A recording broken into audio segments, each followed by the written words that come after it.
Ya, oke guys, kembali lagi bersama saya. Hari ini hari Sabtu, weekend ya. Kita rehat sejenak dari bursa saham begitu. Ya, tanggal 26 November sekitar jam 2 kurang, jam 2 siang ya guys ya, bukan jam 2 malam. Di jam 2 siang. Ya, seperti apa yang sudah saya janjikan. Jadi ketika kalau nggak salah ITMG, waktu ITMG keluar atau ADRO begitu, jika LKQ3 dari BSSR itu keluar, saya akan membahasnya guys. Dan kali ini saya akan membahas analisa LKQ3 dari BSSR begitu ya. Nanti kita lihat asetnya bagaimana, liabilitas atau hutangnya bagaimana, ekuitas, laba, kemudian rasio-rasio lainnya. Kemudian yang terakhir kita akan melihat dividen yieldnya ya, potensi dan juga potensi dividen kedua yang akan dia bagikan di bulan Januari, dan dividen final yang akan dia bagikan di bulan Mei guys, kayak gitu ya. Seperti yang sudah kita ketahui bahwa kalian juga pasti tahu ya, jadi kemarin itu LKQ3 nya keluar ya. Langsung aja kita lihat di sini. Kalau di RTI sih secara QNQ itu mengalami penurunan guys EPS-nya, tapi secara years on years itu mengalami kenaikan. Apakah saham ini masih worth it atau enggak ya, kita lihat aja nanti ya. Oke, aset dulu yang pertama 105. Ini pembulatannya enggak dibulatin ya, artinya satuan full, satuan penuh begitu. Pakai USD, kursnya 15.247. Oke, aset dulu ya 105 juta dolar ya guys ya, 105 juta dolar. Nah, kalau aset ini kita bandingkan dengan kuartal sebelumnya guys, karena itu yang paling update begitu kan. Oke, kita lihat di sini untuk aset dari BSSR ya 105 ya, sama ya. Kalau di sini ada selisih. Ya, selisih ini kan 6.000 ya, berarti selisih 2.000 dolar. Ya, 2.000 dolar berapa tuh? 2.000 dikalikan dengan 15.247. Oke, 30 juta guys selisihnya untuk asetnya. Ini aset lancar ya guys ya, atau kas dan setara kasnya itu kenaikan ya. Kalau di sini sih karena kenaikannya kecil ya, sekitar 30 jutaan begitu, maka saya asumsikan untuk asetnya itu tidak mengalami penambahan ataupun penurunan, melainkan tetap segitu begitu ya. Itu guys yang pertama, aset. Kemudian yang kedua, liabilitas. Di sini liabilitas dibagi menjadi dua guys. Ada liabilitas jangka pendek dan juga liabilitas jangka panjang. Apa bedanya? Kalau jangka pendek berarti jatuh temponya ya sekitar 3 bulanan lah, kayak gitu, bulanan ya, dalam kurun waktu bulanan. Tapi kalau liabilitas jangka panjang itu bisa sampai tahunan, seperti itu guys. Oke, lihat liabilitas jangka pendek dulu guys. Liabilitas jangka pendek ya, di sini 128 juta di kuartal 3. Kuartal 2 nya berapa nih ya, 102 juta. Di sini ada kenaikan sekitar 26 juta untuk liabilitas atau hutang jangka pendek kayak gitu. Nah, untuk kuartal 3 ini kan mengalami kenaikan guys untuk liabilitasnya sendiri ya. Nah, ini masih worth it nggak sih hutang segini nih kayak gitu. Nah, nanti kita lihat ekuitasnya bagaimana kayak gitu. Nah, maka didapatkan nanti DER-nya. DER-nya berapa sih kayak gitu. Oke, lanjut ya. Jangka panjang dulu guys. Jangka panjang berapa jangka panjangnya? Kuartal 3 13 juta guys. Ya, jangka panjangnya sih lebih sedikit ya daripada jangka pendeknya tadi. Ya, jangka panjangnya 13 juta di kuartal 3, kuartal 2 11 juta. Di sini ada mengalami kenaikan untuk liabilitas jangka panjangnya sebesar 2 juta dolar, seperti itu. Kemudian untuk jumlah liabilitas itu dihitung semua ya, jumlah total liabilitas jangka pendek maupun juga jangka panjang begitu, sebesar 141 juta dolar, seperti itu. Nah, kita bandingkan sekarang dengan ekuitasnya. Kalau liabilitasnya itu kurang dari ekuitas, artinya perusahaan ini masih sehat, seperti itu ya. Tapi kalau sebaliknya, kalau liabilitasnya lebih besar daripada ekuitasnya, berarti ya perusahaan ini kurang sehat, seperti itu ya. Kita lihat langsung aja. Ekuitas kita fokus di jumlah ekuitas yang diatribusikan kepada pemilik entitas induk. Nah, untuk ekuitas sendiri guys, ekuitas dan laba itu kita harus bandingkan, itu jangan dari Q&Q guys, tapi dari years on years. Kenapa?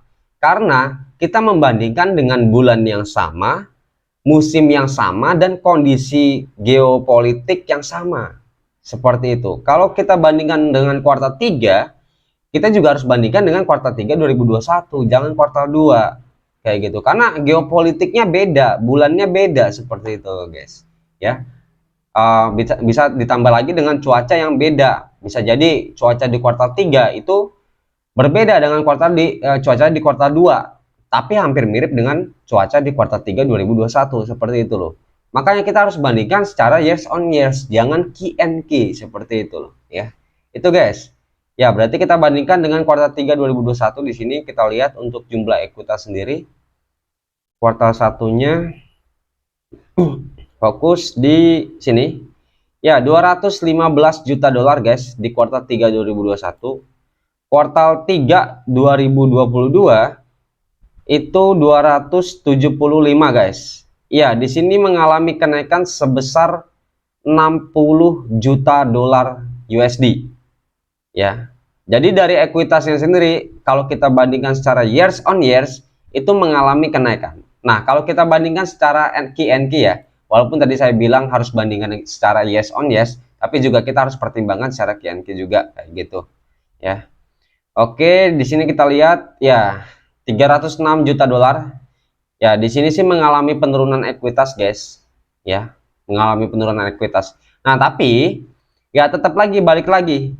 Ekuitas ini kita bandingkan ya secara years on years, seperti itu. Karena di musim yang sama dan juga di musim geopolitik yang sama. Di kuartal 3 tahun ini ya kita bandingkan dengan kuartal 3 tahun lalu, seperti itu. Dan di sini kita melihat ada kenaikan ya, tapi juga tidak drastis ya.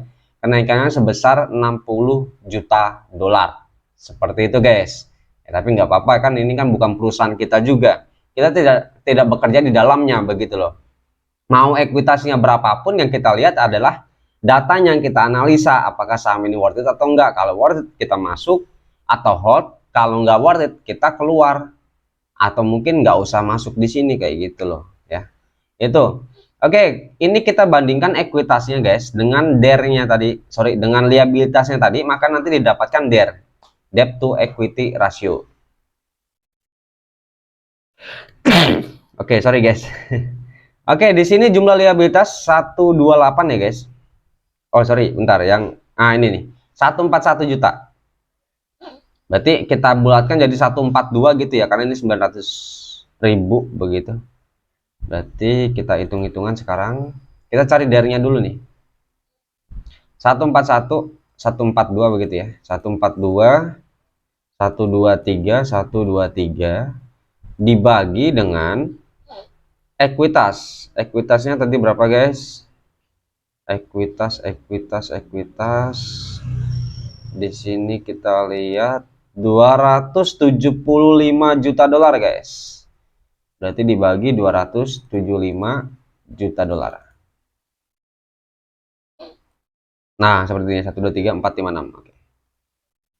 Ya, dapat 0,5. Ini adalah DER-nya. Debt to equity ratio.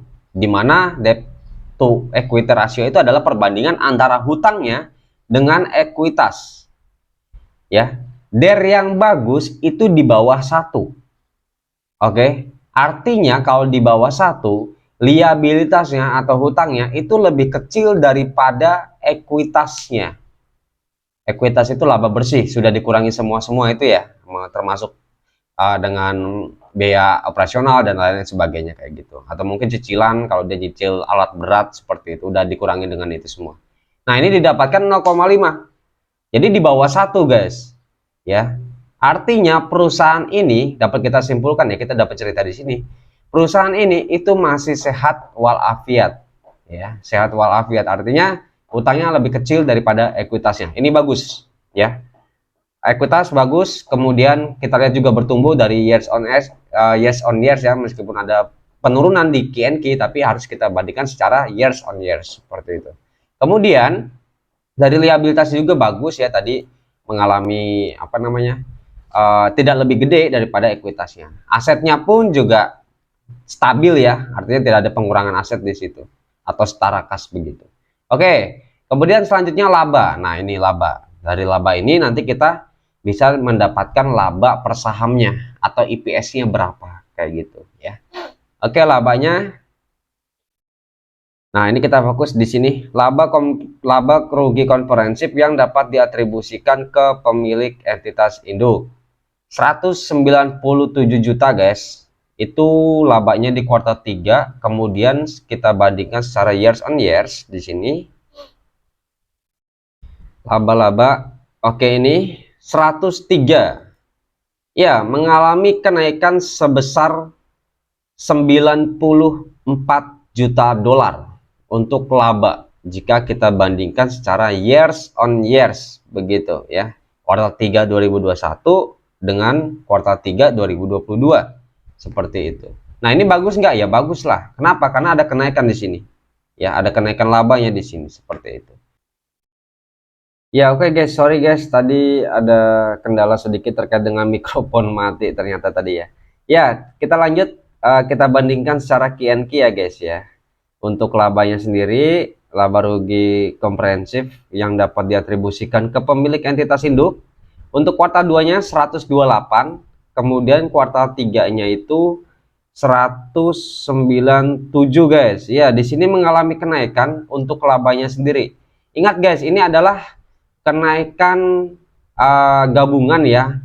Jadi 197 juta itu adalah gabungan dari laba kuartal 1 ditambah dengan laba kuartal 2 ditambah dengan laba kuartal 3 guys. Kayak gitu. Maka didapatkan 197 juta dolar ya. Nah, di sini mengalami kenaikan untuk labanya sendiri. Seperti itu. Nah, tapi kalau kita lihat EPS-nya di RTI kenapa turun ya antara kuartal 2 dan juga kuartal 3 guys. Jadi untuk EPS sendiri itu adalah kenaikannya guys. Kenaikannya berapa sih? Kayak gitu. Jadi bukan total semuanya. Makanya dia terlihat turun di RTI. Tapi kalau kita gabungkan semua guys, ya, dan juga kita bandingkan itu mengalami kenaikan. Artinya di sini kuartal 3-nya itu tidak minus atau tidak rugi. Artinya ada dividen yang akan kita dapatkan nanti di Januari dan juga Mei. Seperti itu guys. Ya, jadi kuartal 3-nya labanya mengalami kenaikan. Seperti itu. Ya, kembali lagi ya guys ya, ekuitas dan juga laba itu kita bandingkan itu secara years on years, bukan QNQ. Kenapa? Kita harus bandingkan dengan geopolitik yang sama dan juga di bulan yang sama seperti itu. Dan juga yang pastinya cuaca yang sama, karena pertambangan ini itu sangat mempertimbangkan cuaca. Kenapa ya? Karena dia kan di lapangan seperti itu kan, ngebor tanah begitu ya. Jadi harus memperhatikan cuaca yang sama juga kayak gitu. Oke, itu ya guys ya. Kemudian berikutnya adalah rasio ya. Tadi untuk apa namanya, analisa dari laporan keuangannya sudah ya. Ya, langsung aja kita lihat rasionya ya guys ya. Rasio di sini pernya menurun guys ya, yang oh ya ini belum update di RTI ya guys ya. Sorry, di Stockbit. Kita lihat di RTI aja, kalian juga boleh buka di RTI. Untuk pernya kalau nggak salah itu 2,7 guys. Berarti ini per sebelumnya ya guys ya. Itu per sebelumnya 2,9. Kemudian untuk per setelah LKQ 3-nya keluar itu jadi ya betul 2,7 guys. Artinya memang secara per sendiri untuk BSSR ini masih murah. Di harganya sekian 4.200 kayak gitu. Per yang masih murah itu berapa sih? Nah, kalau menurut saya sendiri per yang masih murah itu di bawah 5. Jadi kalian juga kalau mau cari rasio atau pernya sendiri ya, itu juga perhatikan per yang di bawah 5 seperti itu. Kemudian untuk ROE sendiri guys, kalau di RTI itu ROE-nya adalah 95%. Nah, ini bagus atau enggak? Jadi untuk ROE yang bagus itu di atas 20% guys. Nah, di atas 30% itu istimewa. Apalagi ini BSSR mempunyai ROE itu 93%. 95%, sorry, 95,7%. Artinya untuk ROE sendiri itu bagus ya.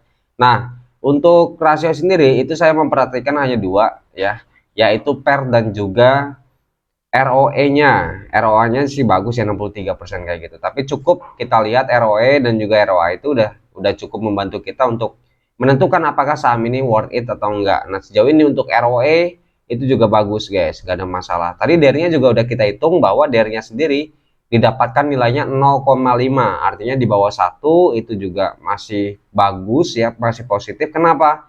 Karena untuk DER sendiri itu lebih baik itu di bawah 1 ya, bisa mengasumsikan bahwa untuk hutangnya itu lebih rendah daripada equity-nya kayak gitu. Oke, kita sudah membahas dua analisa ya guys ya, analisa laporan keuangan, kemudian analisa rasio. Rasionya juga bagus, keuangannya juga bagus, tadi terlihat tumbuh ya, terlihat tumbuh meskipun juga tumbuhnya tidak signifikan jika dibandingkan dengan kuartal 1 ke kuartal 2, tapi secara years on years itu bertumbuh lebih baik seperti itu. Kemudian selanjutnya kita lihat untuk potensi dividennya di bulan Januari dan juga final di bulan Mei. Berarti ini dividen interim yang kedua. Sebelumnya dia pernah membagikan dividen interim di September guys, itu dividen interim pertama. Langsung saja. Nah, saya dapat data ya dari RTI itu. Nah, kita harus bandingkan dulu nih, kita dapat data di tahun 2021 karena 2021 itu kan sedang naik-naiknya kuat seperti tahun 2022 ini. Nah, jadi saya ambil datanya itu berdasarkan tahun 2021 guys, untuk persentase DPR-nya kayak gitu. Oke, dia kan untuk 2021 kalau saya hitung-hitung ini berbeda dengan RTI, tapi kalau dihitung sendiri dia itu membagikan dari total IPS-nya itu dividennya itu ditutup buku tahun 2021, jadi interim 1, interim 2 dan juga final itu adalah 87%. 87% dari IPS anualis di 2021 guys ya. Nah, kalau kita asumsikan sama yang misalnya di 2022 ini dia juga bagiin ya, full years-nya itu adalah 87% ya, maka didapatkan dividennya itu total, dividen total ini ya guys ya, berarti dividen interim 1, interim 2 dan juga finalnya itu adalah dia punya IPS anualisnya itu adalah, ini potensi IPS dulu ya guys ya, potensi IPS-nya kalau di RT itu sebesar 1535 guys, 1535. Nah, ini dikalikan dengan tadi 87% ya, 87 per 100. Oke, ini adalah total dividen yang akan kita terima jika dia bagiin minimal 87% atau sama dengan full years tahun 2021 ya. Nah, 87% itu berdasarkan data 2021 maka mendapatkan ini total dividennya 1.300-an. Nah, untuk September sendiri dia udah pernah bagiin sebesar, saya lihat dulu datanya, September atau di interim pertama 567 ya, berarti ini dikurangin dengan 567 guys, 567 maka dapat ya 700 ya. Ini adalah sisa dividen yang akan dia bagikan di kuartal 2, di interim kedua dan juga di final nantinya. Ini adalah potensinya sisa segini karena dia udah bagiin 500-an di kuartal atau di interim yang pertama guys. Nah, untuk pembagiannya bagaimana ya? Pembagiannya apakah dibagi dua antara interim kedua dan juga final, atau mungkin ada persentase sendiri-sendiri. Nah, saya lihat di historinya di tahun 2021 guys. Kalau historinya sendiri dia itu ini kita ingat-ingat dulu ya guys ya. Dia itu kan bagiin sebesar ya 348 di kuartal 3 guys. Oke, 348. Berarti 348 dibagi dengan IPS anualis 2021 itu sebesar 971. Maka didapatkan oke, 35% guys.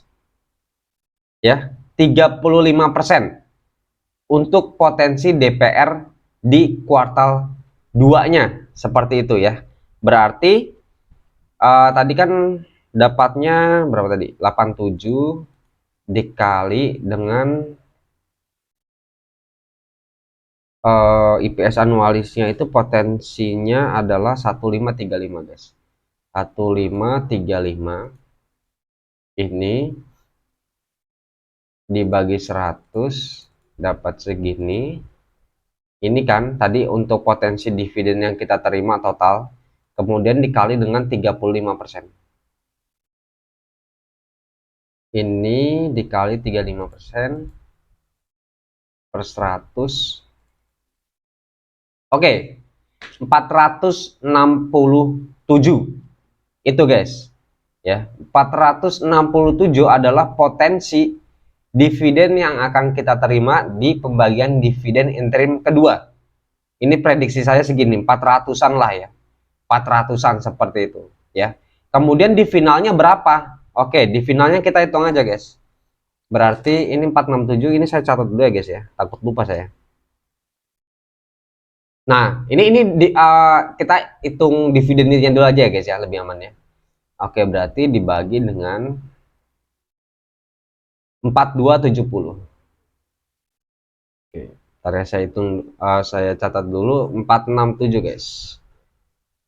467. Oke. Oke, dividen yieldnya berapa? 4270. Ya, 10%-an di harganya yang sekarang. Ya, kalau dia bagiin minimal 400 perak. Ya, 400-an perak per lembar seperti itu. Ini adalah berdasarkan histori ya, histori yang saya dapatkan dari pembagian dividen interim yang kedua di tahun 2021 seperti itu. Sebesar 35% dari total IPS anualisnya. Seperti itu guys ya. Jadi dapatnya 10% menurut saya itu masih sangat worth it. Kenapa? Karena ya lebih dari sama dengan 10% dividen yieldnya. Apalagi kalian yang udah dapat dividen interim pertama di bulan September ya, tambah worth it. Kalau menurut saya sih layak untuk di hold ya. Paling tidak untuk jangka menengah ya, sampai pembagian dividen di bulan Mei seperti itu. Nanti di Mei kita lihat harga koalnya seperti apa ya, masih stabil nggak di atas 300-an seperti itu loh ya. Itu baru kita nanti memutuskan untuk hold atau keluar. Jadi menurut saya untuk BSSR ini masih worth it ya, jika kita lihat di sini dividen yieldnya adalah 10%-an ya.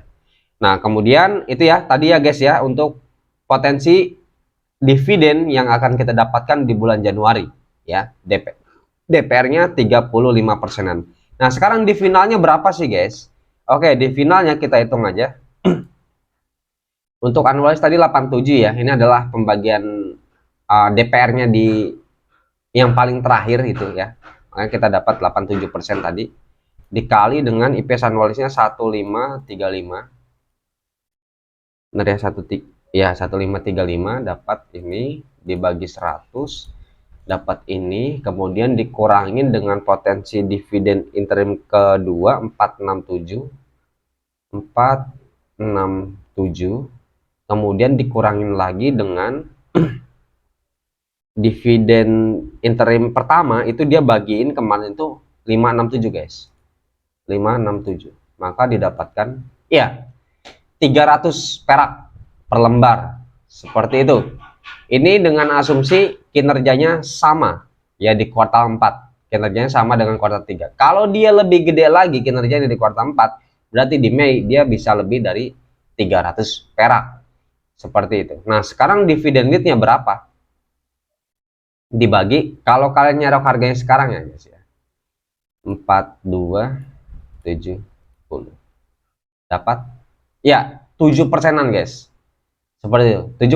7%-an itu masih bagus. Apalagi tadi ditambah tadi yang awal tadi itu kan sekitar 10%-an. Jadi udah dapat 17%, hampir 18% malah. Tadi kan 10,9 ya. Kalau kalian nyerok di harganya sekarang, kemudian kalian bertahan ya, kalian bertahan sampai pembagian dividen di bulan Mei, itu kalian bisa dapat return sebesar 18%. Seperti itu ya, potensi dividen yield yang akan kalian dapatkan. Apalagi kalian yang sudah holdernya sejak lama ya, September interim ke pertama itu dapat ya, apalagi dari pertama itu kemudian bertahan sampai Mei ya, sangat worth it, lebih dari 20%-an seperti itu. Karena interim pertama ya, interim pertama itu 547 567 dibagi dengan 4270 dapat ya 13% guys ya, ini hampir 30%-an loh ya, 30%-an yang menurut saya worth it ya, layak untuk di hold sampai pembagian dividen di bulan Mei. Apalagi untuk BSSR ini ya, kita lihat di sini pembagian dividennya itu gede-gede kayak gitu, DPR-nya gede-gede, bahkan dia pernah bagiin 135% DPR-nya. Tapi juga ya jangan gede-gede banget ya harapannya kayak gitu ya, 87% itu udah bagus sih menurut saya kayak gitu ya. Jadi itu adalah potensi dividen dan dividen yield-nya dari BSSR. Dividen yield, dividen interim kedua itu kisaran 400-an guys ya, 467. Kemudian dividen finalnya di bulan Mei itu sekitar 300-an. Seperti itu guys. Nah, ini semua akan berbeda lagi perhitungannya ketika di kuartal 4 itu dia misalnya bisa menaikkan labanya lagi atau bisa labanya cenderung turun, seperti itu. Perhitungan ini beda lagi, hitung-hitungan dividen yield-nya beda-beda lagi. Nanti saya akan update di laporan keuangan kuartal 4-nya seperti apa kayak gitu guys.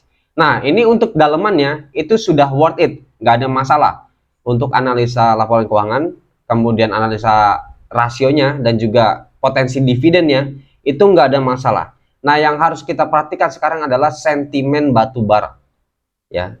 Kenapa sentimen batubara meskipun tidak berdampak secara langsung, tapi itu akan apa ya, menebar fear di kalangan investor. Kerasa banget kemarin waktu harga batubara acuan dunia itu turun drastis begitu dari 400 ke 300 ya, bahkan menyentuh 290-an, itu harga sahamnya langsung ambrol guys kayak gitu. Jadi yang harus kita perhatikan selain internalnya sendiri itu adalah eksternalnya. Eksternalnya itu apa? Sentimen harga acuan batubara. Kalau kita lihat di sini harga acuannya berapa guys? Kita lihat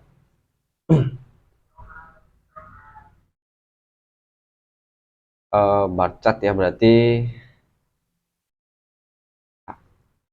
call price today. Di sini kita lihat yang bar chart Newcastle ya. Meskipun tidak semua saham-saham batubara menggunakan acuan ini, tapi acuan ini juga bisa berpengaruh ke regional atau ke Indonesia sendiri, seperti itu guys. Ya, jadi kalau ICI dunianya turun, ya harga batubara acuan dunia turun, maka regionalnya pun juga akan berdampak seperti itu guys. Ya, kita lihat di sini. Oke, sorry guys, sinyal saya lemot ini. Ya saya coba cek di Google ya guys ya, dipakai HP. Call price today.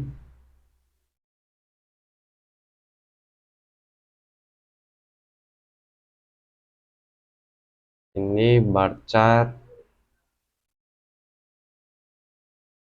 Kalau nggak salah tadi sempat menyentuh 3. Oh ya betul, 360 guys. 360 ya, ini nggak bisa saya lihat di HP aja guys ya, 360 guys ya, jadi masih tinggi, jadi sentimennya masih bagus ya. Apakah ini layak untuk di hold atau enggak? Ya layak pastinya BSSR ini, seperti itu. Dalamannya bagus, kemudian dari sentimen luarnya pun juga bagus, nggak ada masalah kayak gitu. Paling enggak sampai pembagian dividen di bulan Mei. Nanti di bulan Mei kita lihat sentimen batubara seperti apa, laporan keuangannya seperti apa. Itu aja mungkin guys yang dapat saya sampaikan untuk analisa hari ini di BSSR. Jika video ini bermanfaat, jangan lupa untuk subscribe dan juga like. Sampai jumpa di lain waktu. See you semua, bye.